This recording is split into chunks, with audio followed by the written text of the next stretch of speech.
Hello friend, welcome to my YouTube channel technical question hub. मैं हूं आलोक रंजन और मैं लेकर आया हूं पंप सीरीज का 19वां प्रश्न। दोस्तों, आज का जो प्रश्न है वो ये है कि why cavitation will occurs in a centrifugal pump not positive displacement pump.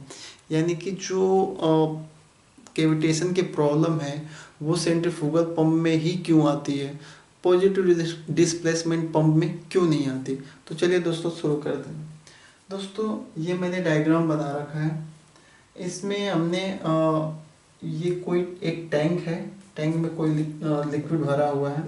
तो चूंकि टैंक ओपन में है, क्लोज वेसल नहीं है, ओपन है, तो यहाँ पे एक एटमॉस्फेरिक का प्रेशर लगेगा और एक एटमॉस्फेरिक प्रेशर बराबर हमारा होता है 760 mmHg। ठीक है ना दोस्तों।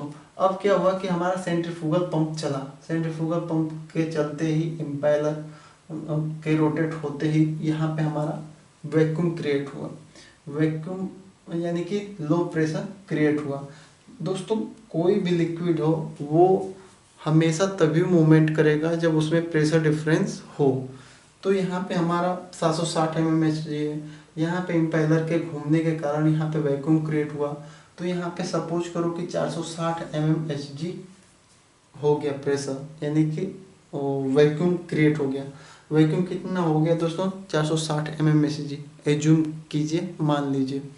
दोस्तों, इसे सक्शन लाइन इसीलिए कहते हैं कि ये सक करती है। सक्शन यानी कि सक कर रही है। तो सक्शन का मतलब कि सक कर रही है। सक कोई चीज़ तभी करती है जब उसमें निगेटिव प्रेशर बना होता है। कोई भी चीज़ का अगर प्रेशर, किसी भी इक्विपमेंट का, जो वैक्यूम पंप होते हैं उनका जो प्रेशर होता है वो 400 mmHg या 30 mmHg भी होता है। किसी के 200 mmHg होते हैं। तो वहाँ पे आप हाथ लगाओगे तो तुरंत वो उनके तुरंत शक कर लेंगे। यानी कि कोई भी शक तभी करेगा जब वहाँ पे नेगेटिव प्रेशर होगा। तो दोस्तों, यहाँ पे हमारा 760 mmHg है। यहाँ पे इम्पेलर घूमा जिसकी वजह से यहाँ पे वैक्यूम क्रिएट हुआ और वहाँ का प्रेशर हमारा हो गया 460 mmHg। तो जो हमारा डेल्टा पी है, डेल्टा पी हमारा है जो प्रेशर डिफरेंस है, वो क्या है कि P1 टैंक का प्रेशर और माइनस P2 सक्शन लाइन का प्रेशर। टैंक का प्रेशर और सक्शन लाइन का प्रेशर जो डिफरेंस है उसे हमने डेल्टा पी का है। तो ये दोस्तों, जब इन दोनों में डिफरेंस होता है, जैसे 760, इस कंडीशन में देखें तो 760 mmHg माइनस 460 mmHg, यानी कि यहाँ पे 300 mmHg का डिफरेंस है, प्रेशर डिफरेंस है, जिसकी वजह से लिक्विड यहाँ पे आ रहा है। हाई प्रेशर से लो प्रेशर में लिक्विड आ रहा है और यहाँ से डिस्चार्ज हो जा रहा है। ठीक है ना दोस्तों। लेकिन कैविटेशन जब होता है तो उस कंडीशन में क्या होता है कि यही जो है केसिंग में जो है एयर पॉकेट आ जाते हैं, एयर पॉकेट भर जाते हैं, यहाँ पे एयर आ जाती है। तो उस एयर आने की वजह से दोस्तों, वैक्यूम का मतलब कि नो एयर प्रेजेंट देयर, यानी कि नो नो एयर, कोई एयर ही नहीं है। लेकिन जैसे ही यहाँ पे एयर पॉकेट बन जाएंगे तो ये क्या होंगे कि ये वैक्यूम को एक तरह से ब्रेक करेंगे। तो ये 460 mmHg का जो प्रेशर है वो लगभग 600 mmHg पहुँच जाएगा। तो यहाँ 600 mmHg और यहाँ पे 700 mmHg। तो हमारा जो डेल्टा पी है, प्रेशर डिफरेंस है, जो प्रेशर डिफरेंस है वो बहुत कम होगा। यानी कि 600 और 760 यानी कि 160 mmHg का ही प्रेशर बनेगा और वो डिफरेंस बहुत कम है, जिसकी वजह से यहाँ का लिक्विड यहाँ पे सक होके नहीं जाएगा। यहाँ का जो लिक्विड है यहाँ तक पुल अप नहीं होगा, यहाँ नहीं जा पाएगा। तो उस कंडीशन में हम कहते हैं कि पंप जो है फ्लो ही नहीं देता है, पंप लोड छोड़ देता है। तो जब पंप लोड छोड़ देगा नो फ्लो होगा, यानी कि ड्राई ही बस घूमेगा, पंप जो है ड्राई घूमेगा। और जब ड्राई घूमेगा तो उसमें वाइब्रेशन होगा, फिर नॉइस भी होगी, फिर ड्राई घूमेगा तो ओवर हीट होगा और पिटिंग कोरोजन, और लास्ट में हमारा इम्पेलर डैमेज हो जाएगा। तो ये हमारी जो है कैविटेशन की प्रॉब्लम इसमें आ गई। तो ये तो हमारा सेंट्रीफ्यूगल पंप का फिनोमिना रहा जो कैविटेशन का रहा। अब हम बात करते हैं इसमें कि पॉजिटिव डिस्प्लेसमेंट पंप में ऐसा क्या होता है कि कैविटेशन नहीं होता, ये हमारा मेन है। तो इसमें दोस्तों सेम वही है, ये कोई टैंक ए है जो ओपन में खुला है और यहाँ पे 760 mmHg इस पे भी प्रेशर लग रहा है, और यहाँ पे ये सक्शन लाइन है। सक्शन लाइन का प्रेशर जो है दोस्तों क्या होता है कि जैसे हमारा पिस्टन है, पिस्टन आगे की तरफ मूव होता है, मूव होगा जैसे आगे पीछे मूव होता है पिस्टन, तो जैसे पिस्टन आगे की तरफ मूव होगा तो हमारे ये सक्शन एनआरवी बंद होगी, डिस्चार्ज एनआरवी खुल जाएगी और डिस्चार्ज हो जाएगा। लेकिन जैसे ही हमारा पिस्टन पीछे की तरफ मूव करेगा तो वो बहुत ज़्यादा यहाँ पे वैक्यूम क्रिएट कर देगा। इसके मुकाबले सेंट्रीफ्यूगल पंप के मुकाबले पॉजिटिव डिस्प्लेसमेंट पंप ज़्यादा वैक्यूम क्रिएट कर देगा। और वो सपोज करो कि अगर यहाँ पे तो 760 mmHg है और यहाँ पे ये 360 mmHg का वैक्यूम क्रिएट कर देगा, निगेटिव प्रेशर जनरेट कर देगा।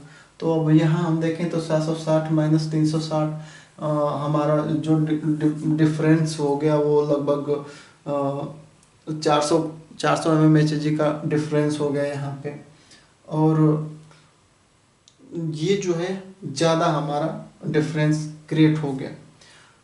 तो यही कारण है और यही कारण है दोस्तों कि यहाँ पे हमारा जो रेसिप्रोकेटिंग पंप है वो इतना इनफ वैक्यूम क्रिएट कर देते हैं कि अगर यहाँ पे एयर पॉकेट भी भर जाए या एयर भी आ जाए तो भी इतना सफिशिएंट वैक्यूम है कि वो खींच जाएगा, लिक्विड खींच जाएगा। लेकिन यहाँ पे उतना सफिशिएंट वैक्यूम नहीं बन पाता, यहाँ पे उतना प्रेशर डिफरेंस ज़्यादा नहीं बन पाता। लेकिन इसमें प्रेशर डिफरेंस जो है टैंक और सक्शन लाइन का जो प्रेशर के बीच में जो डिफरेंस है मैक्सिमम आ जाता है, अधिक से अधिक मिल जाता है, और लिक्विड हाई प्रेशर से लो प्रेशर में तुरंत कैरी ओवर हो जाता है। लेकिन इम्पेलर इसमें सेंट्रीफ्यूगल के केस में ऐसा नहीं हो पाता। तो इसलिए एक तो ये रीज़न है कि इसमें हमारा कैविटेशन की प्रॉब्लम नहीं आती, और दूसरा जो रीज़न है दोस्तों वो ये है कि जितने भी सेंट्रीफ्यूगल पंप हैं उनकी जो आरपीएम है रिवॉल्यूशन पर मिनट वो मैक्सिमम होती है। वो 2700 से लेके 1400 1450 2700 से लेके 1400 भी होते हैं, 2700 भी होते हैं, फिर वो 12,000 13,000 15,000 आरपीएम तक के भी सेंट्रीफ्यूगल पंप होते हैं। तो जितना ही आरपीएम अधिक होगा तो आप जानते हो कि कोई चीज़ जितनी तेज़ घूमती है उसमें जो हीटिंग इफेक्ट ज़्यादा मिलता है। इम्पेलर इतने तेज़ी से मूव करते हैं कि जैसे ही लिक्विड इम्पेलर के कांटेक्ट में आते हैं थोड़े तो वो तुरंत बबल फॉर्मेशन उनका हो जाता है और वो एयर पॉकेट बना लेते हैं। और जब एयर पॉकेट बना लेंगे तो यहाँ पे पूरी केसिंग में एयर भर जाएगी, और वो जब एयर भर जाएगी तो यहाँ पे निगेटिव प्रेशर जनरेट नहीं होगा, जिसकी वजह से हमारा जो प्रेशर डिफरेंस हमें चाहिए मैक्सिमम वो नहीं हमें मिल पाएगा, जिससे हमारा लिक्विड जो है यहाँ से यहाँ तक नहीं जा पाएगा, कैविटेशन की प्रॉब्लम आ जाएगी। लेकिन पॉजिटिव डिस्प्लेसमेंट में दोस्तों क्या होता है कि इसमें क्या होता है कि हमारा जो इनका मैक्सिमम अगर हम देखें तो मैक्सिमम ये 3000 आरपीएम तक जा सकते हैं, 3000 रिवॉल्यूशन पर मीटर। कोई प्लंजर पंप है तो मैक्सिमम 1800 1900 या 2000 ऐसे ही उनके रिवॉल्यूशन पर मिनट आरपीएम होते हैं। यानी कि जो हमारे पॉजिटिव डिस्प्लेसमेंट पंप है वो लो आरपीएम है किसके कंपेयर दें सेंट्रीफ्यूगल पंप के। तो एक ये भी रीज़न है कि जब लो आरपीएम है तो यहाँ पे हमारा लिक्विड टच में आएगा पिस्टन या प्लंजर के तो वो बबल फॉर्मेशन नहीं होगा, वो वहाँ पे उसे हीटिंग इफेक्ट तो मिलेगा नहीं कि वो वेपर जनरेट करे और यहाँ का वैक्यूम ब्रेक हो सके। तो एक ये भी रीज़न है कि यहाँ पे कैविटेशन जो है पॉजिटिव डिस्प्लेसमेंट में नहीं होता क्योंकि इनके आरपीएम कम है। और दूसरा कि टैंक का प्रेशर और सक्शन लाइन का प्रेशर दोनों का इतना मैक्सिमम डिफरेंस हो जाता है कि प्रेशर डिफरेंस इतना अधिक हो जाता है कि इजीली हमारा लिक्विड हाई प्रेशर से लो प्रेशर में मूव कर जाता है। तो दोस्तों ये मेन जो रीज़न है वो था, और आई होप आपको ये अच्छे से समझ में आया होगा। और अगर ना समझ में आए तो दोस्तों प्लीज़ कमेंट बॉक्स में लिखिएगा। अगर फॉल्ट है या कुछ भी तो प्लीज़ मुझे भी इन्फॉर्म करिएगा।